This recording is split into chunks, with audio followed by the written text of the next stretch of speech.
blue dude, blue moon, kinda mysterious, shaded with someone I'm not really into. Do you need to fix it? Talking bullshit. It's hard. Faut quand même qu'on dise, avant d'aller un petit peu plus loin, on l'a fait. On est à Weil am Rhein, on est au Vitra House. On est ici, il est 8h moins quart du matin, on est les premiers sur place. Ouais. VIP.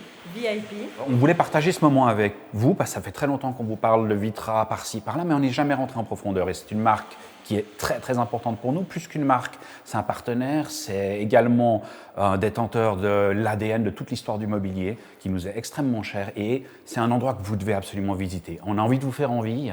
Nous, on est déjà venus, mais on redécouvre chaque fois avec des yeux d'enfant. Europa Park, c'est juste un peu plus loin, donc si une fois vous y allez avec vos enfants, faites-vous plaisir et venez ici aussi.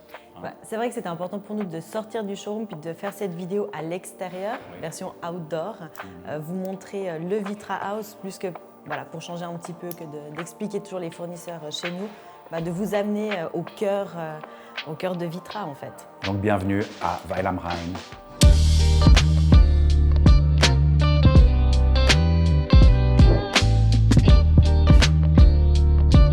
L'idée de base ici, en fait, c'est vraiment comme Vitra. Donc, ils ont planté un arbre, ça a poussé. Donc, on va vous raconter l'histoire de Vitra. Exactement, et c'est le développement de cet arbre qu'on va découvrir en grimpant ces escaliers. Alors, le timeline, ça commence en 1934. Willy Fehlbaum, fondateur, un nom qu'on va entendre souvent. 1950. L'expansion économique et l'après-guerre. Vitra est officiellement... Enfin ouais, c'est 50 ou 53. Non, c'est 50, c'est juste. Ouais, 50. Ah ouais, 53, qu'est-ce qui se passe ici? Moment très, très, très important. Il découvre, il y a cette première attirance vers ce qui se passe outre-mer, dont les créations de Charlie Reims, dont il a entendu parler et il a vu à New York, là, comme ils nous disent, mais il y a un truc qu'il faut qu'on essaye de se rappeler, c'est comment est-ce qu'en 53, alors qu'il y a un truc qui était tout nouveau aux États-Unis, il fallait être hyper avant-gardiste pour monter dans un avion, aller voir sur place. Il n'y avait pas Internet, il y avait très peu de magazines spécialisés, et en plus ils n'étaient pas vendus ici. Donc là, on ne se rend pas compte à l'époque pour que quelqu'un quitte l'Europe pour aller voir ce qui se passe là-bas. C'est déjà une avancée, une aventure incroyable. Donc respect, date très très importante. Ouais, on est sur une branche qui va nous mener beaucoup plus loin. D'ailleurs, on les voit. Ouais. Ah ouais, bah oui, exactement, là, ils sont là, c'est super. Moi, je découvre un peu ça aussi. Je l'avais vu en vitesse en descendant, que la partie du haut. Donc oui, ça, c'est une chose très importante qu'on explique très souvent. Voilà, c'est écrit là. À partir de 57, justement, ça, c'est la date officielle où Herman Miller, le fabricant de mobilier américain, qui éditait justement George Nelson, qui éditait les Reims, eh bien, ils ont autorisé, ils ont fait un partenariat avec Vitra pour que tout ce mobilier soit également produit en Europe, pour l'Europe et le Moyen-Orient.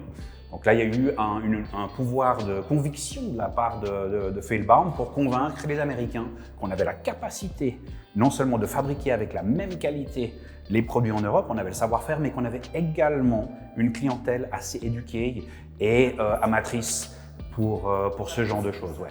Donc très important, 1957. T'as vu, Werner Panton, on en parlait hier soir. Donc, Werner Panton habitait ici avec sa femme Marianne, juste à côté.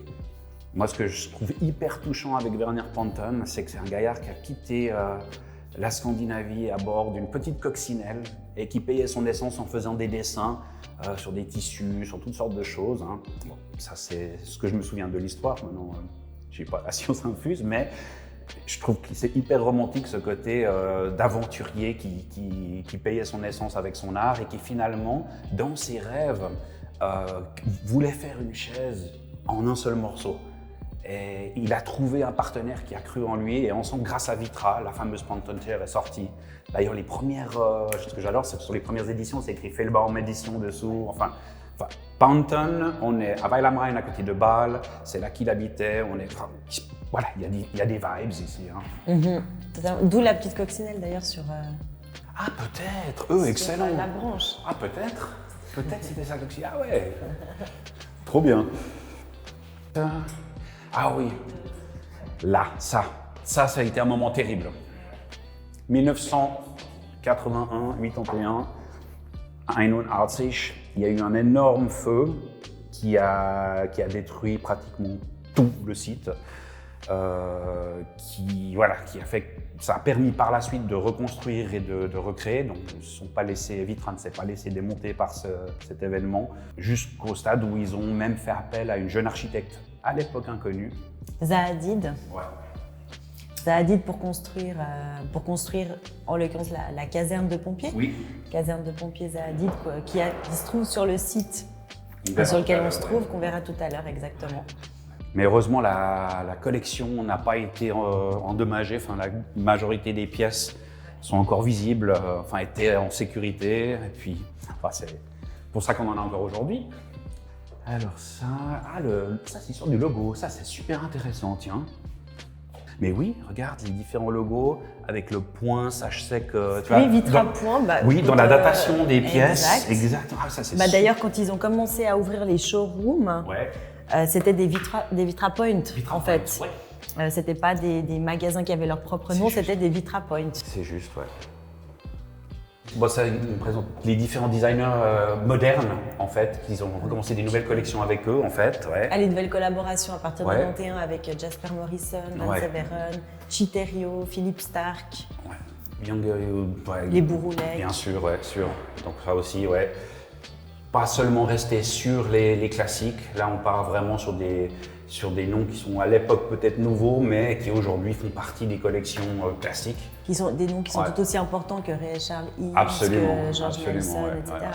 Enfin, qui ont marqué le design tout autant que… Ouais. Frank Gehry, ça on verra aussi à l'extérieur, architecte qui a beaucoup contribué au développement du site, hein, le Design Museum qui est en face, il y a des très très beaux bâtiments qui sont tout autour. Où on est maintenant, c'est ce que vous avez peut-être vu tout à l'heure, le bâtiment, c'est un bâtiment assez exceptionnel aussi par les architectes Herzog et de Meuron qui en fait ont d'une certaine manière voulu garder l'architecture traditionnelle de la région, ont orienté chacune des ailes en fonction des points cardinaux. Enfin, il y a beaucoup de réflexion derrière ce bâtiment qui est juste hallucinant et qu'on va continuer à découvrir ensemble. 2010, ouverture du Vitra House. Donc ce bâtiment dans lequel on est, c'est tout récent. Hein. C'est très récent, ouais. C'est pas si vieux que ça. C'est très récent. Et pourtant, on a l'impression qu'il a toujours été là. Ouais, c'est fou. Mais parce qu'il y a beaucoup de dynamique, il y a toujours des nouvelles expos. C'est vraiment un endroit que chaque fois qu'on vient, on le redécouvre avec une belle énergie. Et puis, on arrive bientôt à aujourd'hui. 2012, c'est Nora Fehlbaum qui prend le relais dans la famille. Donc la fille de Rolf. L'oiseau qui s'envole. Exact, ouais. C'est joli, symbolique. Ouais.